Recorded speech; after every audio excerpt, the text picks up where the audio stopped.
Boa noite. Eu acabo de ler o tão esperado relatório das Forças Armadas sobre o sistema eleitoral brasileiro.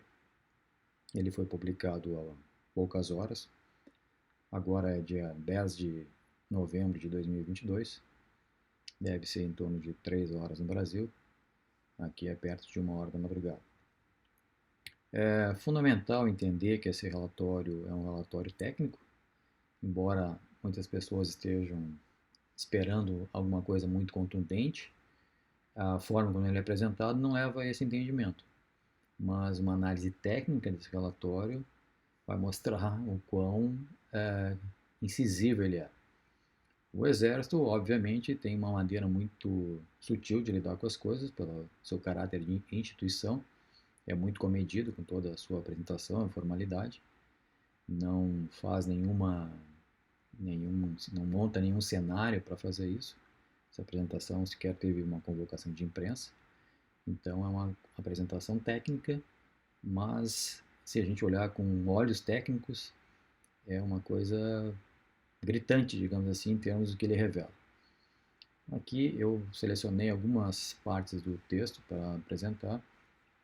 Aqui é simplesmente a nomenclatura, o Sistema Eletrônico de Votação, a SEV, e o EFASEV, que seria a equipe das Forças Armadas, que foram montadas para fazer essa análise.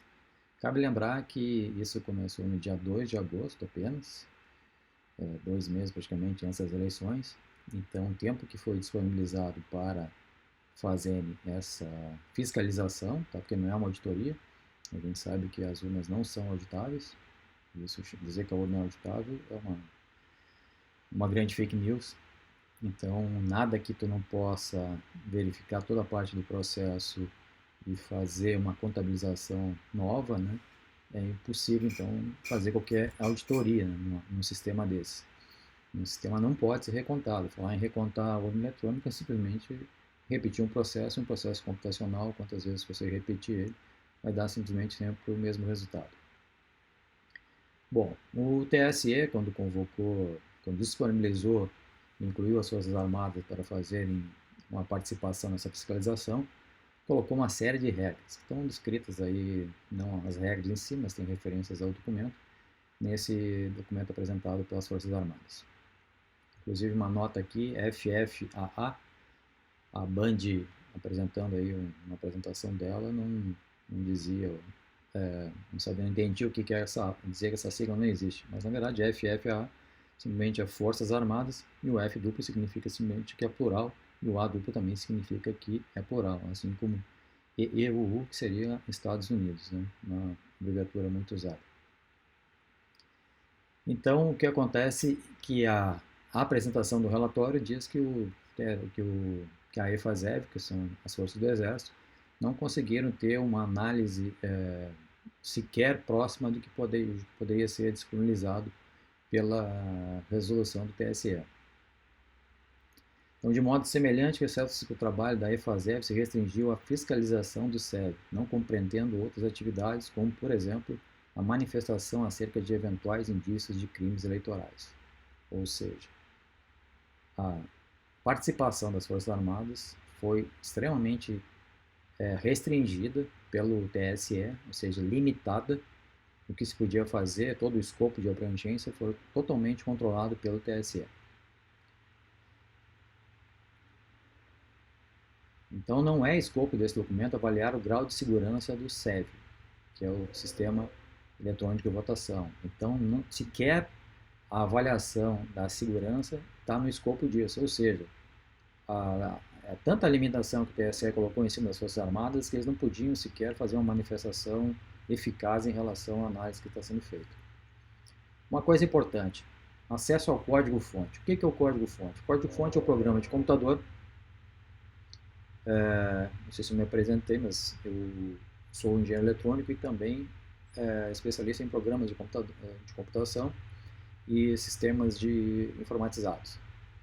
Então é importante distinguir o que é o código-fonte. O código-fonte é o programa que o programador desenvolve num editor de texto, ou seja, é legível para humanos.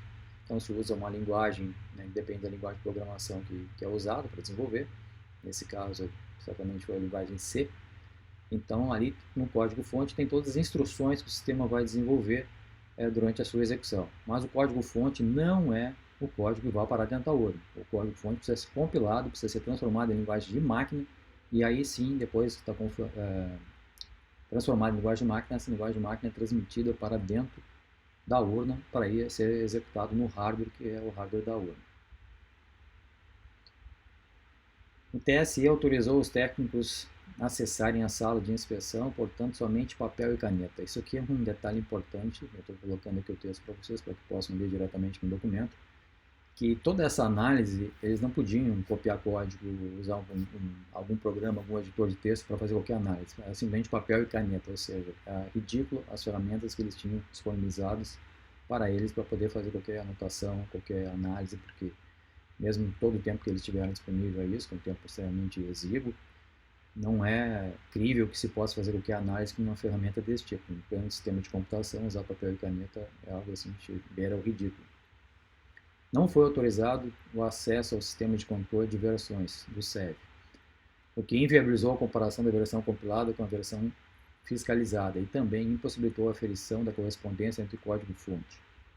Quer dizer, sempre que se faz um programa de computador, se gera várias e várias versões, porque se corrige alguma coisa, se inclui algum código e se faz a melhorias de procedimentos ou extensão do que o programa é capaz de fazer. Isso quer dizer que não há certeza que o código presente nas urnas é exatamente o que foi verificado. Ou seja, foi apresentado para o pessoal do Exército um código-fonte, mas não tem nenhuma garantia que esse código-fonte é exatamente o que foi compilado, que foi parar lá dentro da urna. Então significa que não vale nada analisar esse código, porque o código pode ter sido alterado e eles não tinham acesso sequer a todas essas versões. Dessa forma, tomando-se em conta as limitações supracitadas e face da complexidade do sistema, a análise da equipe técnica ficou limitada à inspeção visual, restringindo muito a capacidade da EFASEB, dessa equipe, em identificar inconformidades de segurança. Ou seja, o sistema simplesmente não permitiu que eles entrassem numa análise mais profunda. Havia 17 milhões de linhas no código-fonte, ou seja, para fazer uma análise de 17 milhões de linhas, precisaria meses, talvez até anos. E só para ter uma ideia, tá? Uma Bíblia não chega a 100 mil linhas. Imagine um código de 17 milhões de linhas. Então, simplesmente é impossível fazer qualquer análise profunda num conteúdo de um software com esse tamanho, com essa complexidade.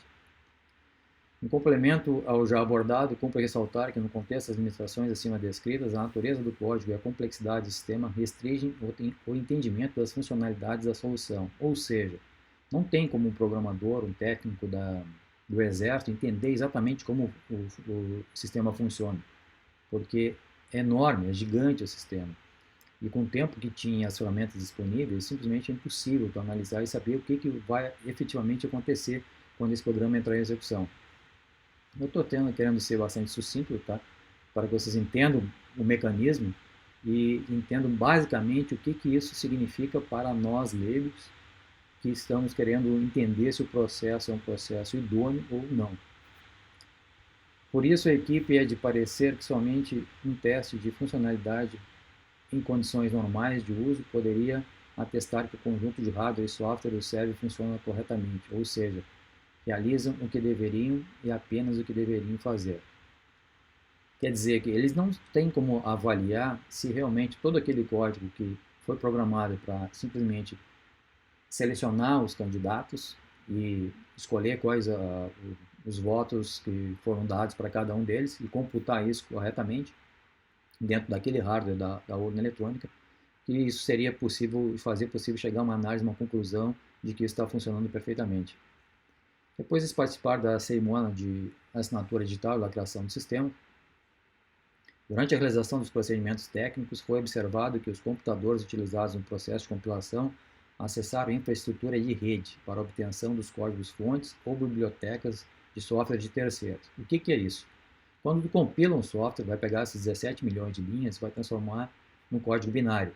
Nesse processo se pega informações, a princípio, só do código-fonte original, mas aqui eles estão mostrando, estão dizendo, tá, isso está explícito, não tem meias palavras, que o sistema buscava outras informações em outros locais, ou seja, ele estava conectado em rede com outros computadores e fazia a busca de mais código-fonte de outras origens, inclusive de bibliotecas de software de terceiros. O que significa isso? Bibliotecas são um conjunto de instruções, ou seja, uma parte do programa que vem de uma outra fonte, ou seja, não é o código-fonte obviamente, diretamente que você está compilando. Ele inclui bibliotecas, como são no caso do Windows, para quem entende disso, são as DLLs, por exemplo, são bibliotecas que são linkadas com o código-fonte.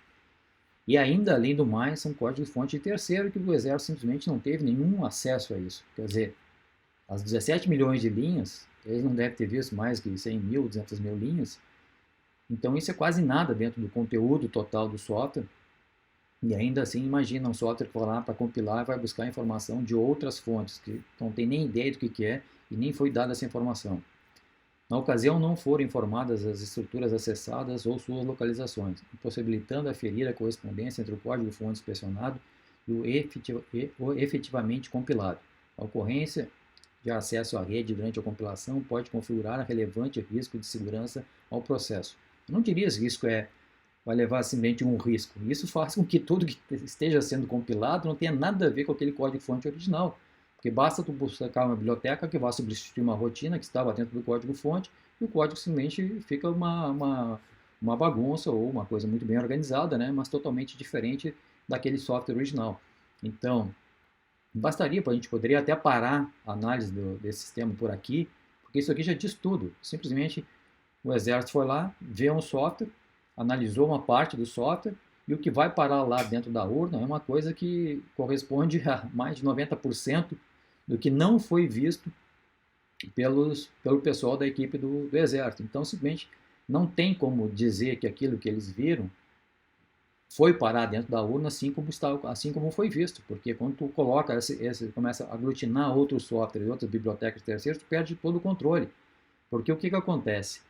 O software tem uma tela, tem um teclado, tem um sistema de armazenamento interno, então ele pega por exemplo, uma biblioteca para escrever na tela, para desenhar a foto dos candidatos, né? Outras rotinas para ler o teclado, tem mais uma parte de software que tem que fazer a comunicação para fora, para gerar os relatórios, para até incluir o próprio software dentro da urna, né? Então, se tu não tem como controlar exatamente todo o código-fonte e poder comparar ele com o código binário, simplesmente não pode se dizer nada sobre o que está realmente, efetivamente lá dentro da urna.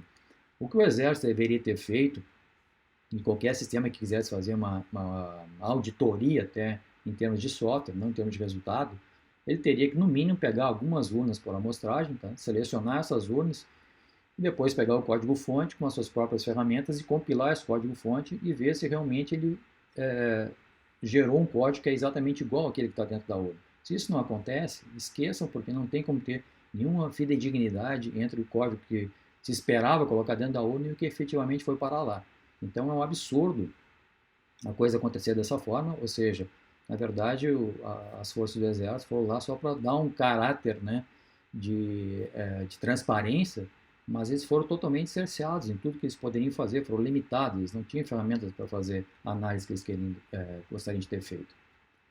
A EFASEV, que são essas forças do Exército, foi informada que o processo de inspeção do código-fonte não contempla a análise do seu histórico de modificações diárias, e por isso não seria possível fazer um clone de repositórios. Ou seja, se o Exército tivesse pegado uma cópia desse código-fonte, levado para a sede do Exército, e quisesse lá compilar e gerar um código binário para colocar numa urna, por exemplo, para simular isso, não poderia ser feito. Por quê? Porque tem modificações diárias que são feitas. Então, o que adianta tu analisar um sistema que depois ele passa por uma série de modificações? Ou seja, o Exército não pode dizer absolutamente nada sobre o que está dentro da urna. E essa é a grande conclusão. Dessa forma, a comparação de milhões de linhas de código sem uma ferramenta de apoio e controle de versões torna-se inviável. Ou seja, eles não conseguem fazer uma análise, porque não tinham ferramentas para fazer uma análise técnica precisa. Depois o Exército faz uma série de colocações sobre as urnas que foram disponibilizadas. Essas urnas foram disponibilizadas algumas de forma aleatória. Quem selecionou as urnas, quem selecionou as sessões que iam ser fiscalizadas foi o TSE. Então, quer dizer, todo o sistema, todo o ambiente era totalmente controlado pelo TSE, ou seja, o Exército não tinha liberdade para fazer os procedimentos do jeito que queria. Todos esses procedimentos foram executados pelos técnicos do TSE, cabendo às entidades fiscalizadoras apenas a observação das atividades à distância, através de um telão no auditório do TSE. Ou seja, a parte onde o Exército precisava fazer uma análise se limitava a ficar olhando de longe uma tela. Eles não podiam sequer usar terminais para poder fazer a sua análise e poder colocar a mão na massa efetivamente. Conclui-se que a atividade é importante. No entanto, terminais de consulta poderiam ter sido disponibilizados aos representantes das entidades fiscalizadoras de forma a possibilitar observar o correto funcionamento do sistema, permitindo dessa forma o acompanhamento detalhado dos scripts de inicialização. Aqui já está falando do processo da geração da Zeresma e tudo, que é saber se realmente estão sendo zeradas as urnas quando ela começa a operar, não estariam efetivamente vazias. E eu tenho relato de uma amiga que já foi presidente de mesa e disse que quando abriu a urna para colocar em funcionamento, ela já tinha voz lá dentro, isso deu uma confusão, teve que ser substituída essa urna. Então, resumindo, eu vou direto para um resumo que o Exército colocou, resumo das oportunidades de melhoria. Então vamos ver o que eles estão, quais foram os óbices encontrados nessa análise. Em relação à abertura do código-fonte, foram autorizadas somente análises táticas, inviabilizando a compreensão da sequência de execução de cada parte do sistema, bem como do funcionamento do sistema como um todo. Ou seja, o Exército não conseguia nem analisar uma pequena parte em toda a sua complexidade, e muito menos o conjunto do sistema, porque não tinha ferramentas para isso. Não pode pegar papel e caneta e querer que uma pessoa analise um programa de computador. Não foi autorizado o acesso ao sistema de controle de versões do SEV, não assegurando que a análise do código-fonte estava sendo realizada na última versão do software. Ou seja, o Exército estava analisando um software que sequer era garantido que fosse o software que efetivamente ia para a urna, ou seja, efetivamente seria a última versão dele. Não foi concedido acesso às bibliotecas de software desenvolvidas por terceiros. Imagine, né? É um software que tu monta ali o teu código-fonte e depois, na hora de jogar dentro da urna, tu começa a agregar um monte de software desenvolvido por outras empresas e jogando tudo isso dentro de um saco, mas tu não sabe o que é que está jogando, não sabe o que é que veio dessas outras empresas, né?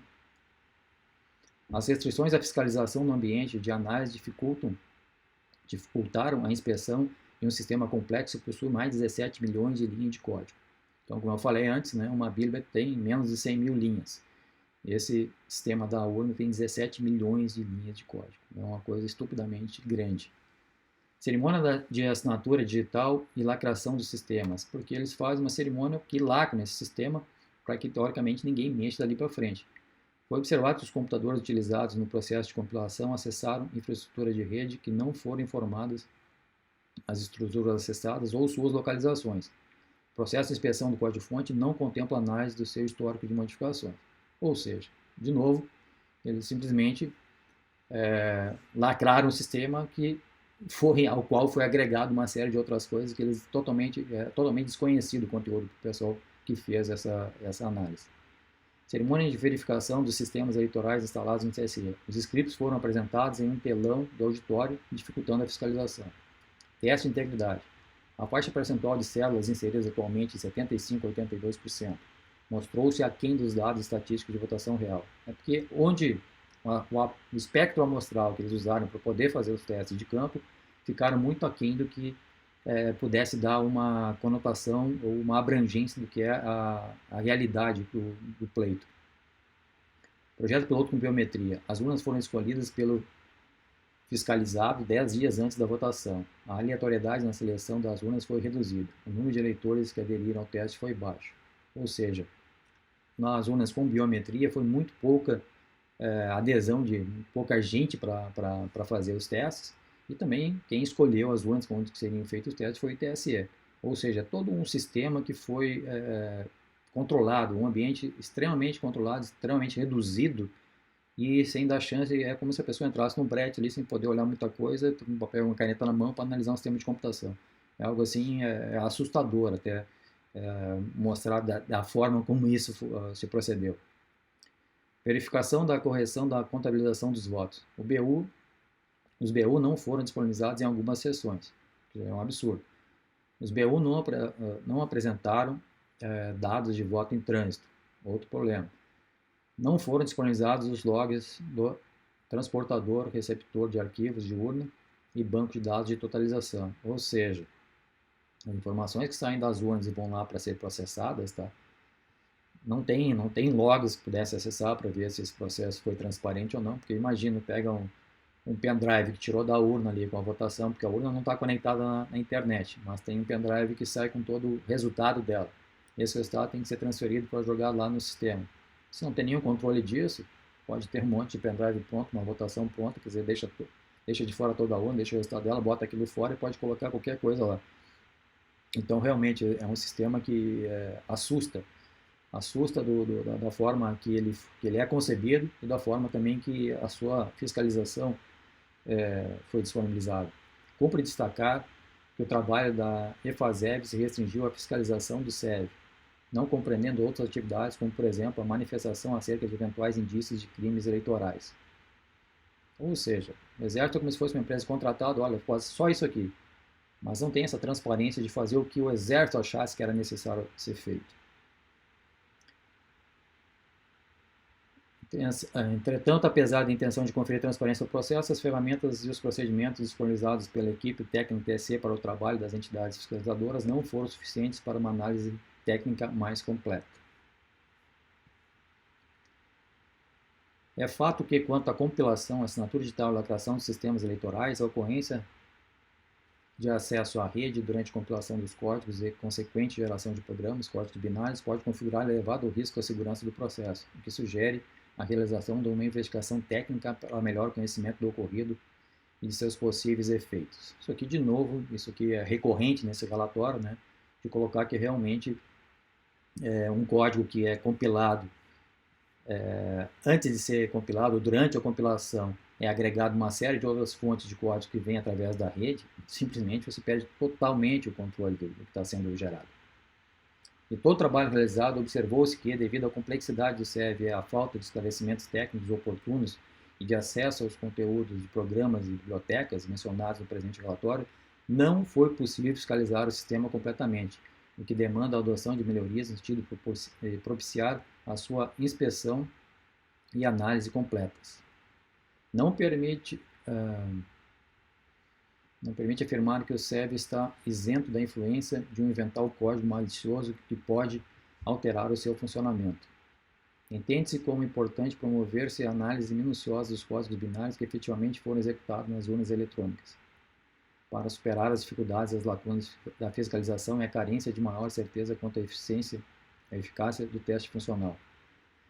Então, resumindo, pessoal, o que aconteceu aqui foi que simplesmente o Exército não teve acesso à integridade do sistema, ou seja, o que o Exército conseguiu ver não é o que foi parar dentro da urna, porque nesse processo de transformar o código-fonte no código binário, ou seja, o código que o ser humano entende para o código que a máquina entende, passou simplesmente por um processo de agregar uma série de outras coisas. Essas coisas que podem ter sido agregadas, pode ter sido um código malicioso, pode ter sido um código que mexe em todo o procedimento de contabilizar os votos.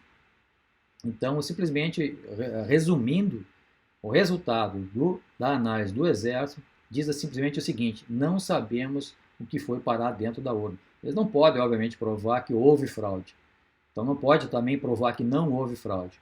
Mas eles provaram aqui, com todas as letras, com absoluta clareza, de que o código que está dentro da urna, que o programa que foi parar dentro da urna, eles não sabem o que é. Não importa se eles viram o código-fonte.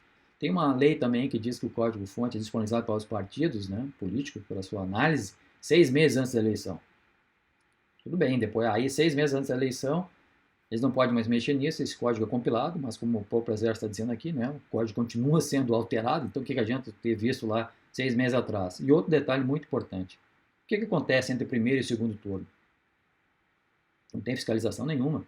Depois que terminou o primeiro turno, vai para o segundo turno, aí o TSE vai ter que compilar o software de novo, vai ter que colocar outras ferramentas lá, porque mudaram tudo, mudou o espectro todo, os eleitores são, aliás, os candidatos são outros, então eles precisam compilar tudo de novo. E o que acontece nesse meio tempo? Quem é que analisa esse código? Não tem controle nenhum? Então, assim, qualquer sistema computacional, ele vai ser sempre tão confiável quanto quem o desenvolveu. E o que a gente pode dizer sobre a confiabilidade do TSE?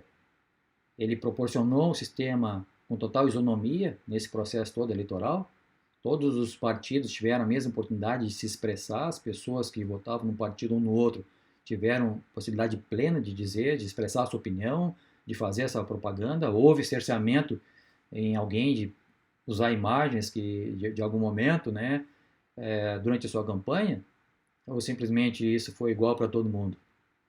Então, também a propaganda no rádio foi igual o tempo para todo mundo? As quantidades de inserções para um partido e para o outro foram exatamente as mesmas? Então, como eu digo, se o programa que lá dentro é tão honesto ou tão confiável quanto as pessoas que fizeram essa programação, que são responsáveis por essa programação, a gente tem que ver como essas pessoas se comportam em público. Qual foi o procedimento delas durante o processo eleitoral? Se elas foram pessoas realmente corretas, idôneas, a gente pode ter um pouco mais de confiabilidade. Mas desde o momento que convenceram todo o Congresso a mudar e não implementar o voto impresso, e só esclarecer o voto impresso não é o voto em cédula, como o presidente do TSE à época disse, né, que era um retrocesso voltar ao voto em cédula, isso foi uma outra fake news, porque o voto impresso é simplesmente uma impressora que é acoplada na urna que já existe, e ele imprime o voto, a pessoa quando confia não consegue ler no painel, não consegue tocar no voto, consegue ler o que ele está, tá, isso aqui mesmo que eu quero, aperta ali, isso cai numa urna física, né, um slipzinho de papel lacrada. Essa urna lacrada vai ficar fechada e a apuração vai continuar sendo feita para a urna eletrônica, ou seja, não atrasa nada o processo. Mas simplesmente, se houver alguma desconfiança que alguma urna apresentou algum resultado anômalo, se pode ir lá abrir, contar esses votos e comparar realmente com os votos que a urna apurou, e aí a gente tem um sistema auditável, porque pode ser recontado. Isso é um detalhe para concluir. A ministra Rosa Weber, tá? Ela, no julgamento de uma ação direta de inconstitucionalidade, disse que a lei do voto impresso não poderia passar porque existia uma coisa que ia contra a Constituição, que seria o sigilo do voto. Ela dizia que a urna com voto impresso ia imprimir a identidade do eleitor, a identidade eletrônica do eleitor, e não era nada disso. A lei dizia que esse impresso é realmente a identidade eletrônica da urna e não do eleitor. E essa interpretação, acredito eu, que maliciosa ou propositadamente equivocada, fez com que ela julgasse uma ação de inconstitucionalidade na lei que determinava o voto impresso.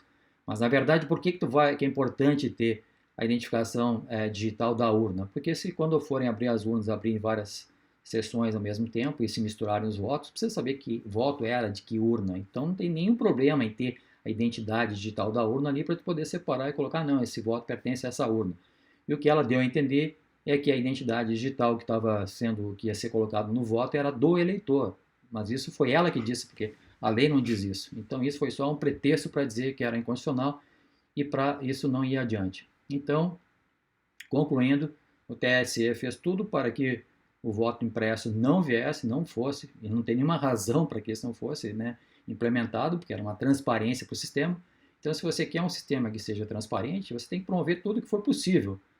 E uma das desculpas é que iam gastar muito dinheiro, mas só o que eles gastam lá por ano é um absurdo. Eu poderia fazer isso com toda facilidade, a população estaria bem tranquila. Então, hoje nós estamos num processo complicado no Brasil, uma crise como jamais aconteceu, mas felizmente o povo está vendo isso, está acordado para isso, está tomando uma atitude, porque eu acho que hoje não é nem mais uma questão de se decidir se houve ou não fraude na eleição. A questão é de questionar quem desenvolveu esse sistema todo eleitoral e tudo que ele fez para beneficiar algumas pessoas que estão sendo candidatos ou que foram candidatos, ou principalmente um que foi candidato nessas eleições, né? Tudo que foi promovido para que essa pessoa pudesse chegar lá. E simplesmente concluindo agora mesmo, o que o Exército disse o que as urnas apuraram foi o que os programadores colocaram lá dentro e decidiram, certo ou errado, da forma idônea ou não, mas é o que o TSE colocou dentro da urna e eles não têm nada que eles possam dizer sobre esse sistema, nem que é bom, nem que é ruim, mas simplesmente é uma caixa preta. Eles não conseguiram verificar o que está lá dentro, eles não conseguiram garantir que o que eles viram foi parar dentro da urna e nem se o que eles viram não foi alterado. Né? Um pouco do que eles viram possivelmente deve ter ido, obviamente foi parar dentro da urna, mas foi ocorreram muitas alterações e muitas coisas adicionais que foram colocadas lá dentro, que pode simplesmente ter sobreposto tudo que eles viram. Então, o que está lá rodando dentro da urna, o que rodou dentro da urna, pode não ter absolutamente nada a ver com o que se esperava que tivesse. Então, pessoal, essa é uma análise técnica só para esclarecer definitivamente o que esse relatório diz. Então, quando vocês virem na TV que não disse nada, que não foi conclusivo, é extremamente conclusivo, é extremamente contundente esse relatório, mas tem que ter uma análise técnica para ver. Porque alguma coisa que tu simplesmente diz, eu não consegui analisar nada porque não me deixaram fazer isso, bom, aí eu tenho que confiar realmente no que o TSE está dizendo e aceitar a palavra final deles, porque são efetivamente eles quem contaram os votos nessas eleições.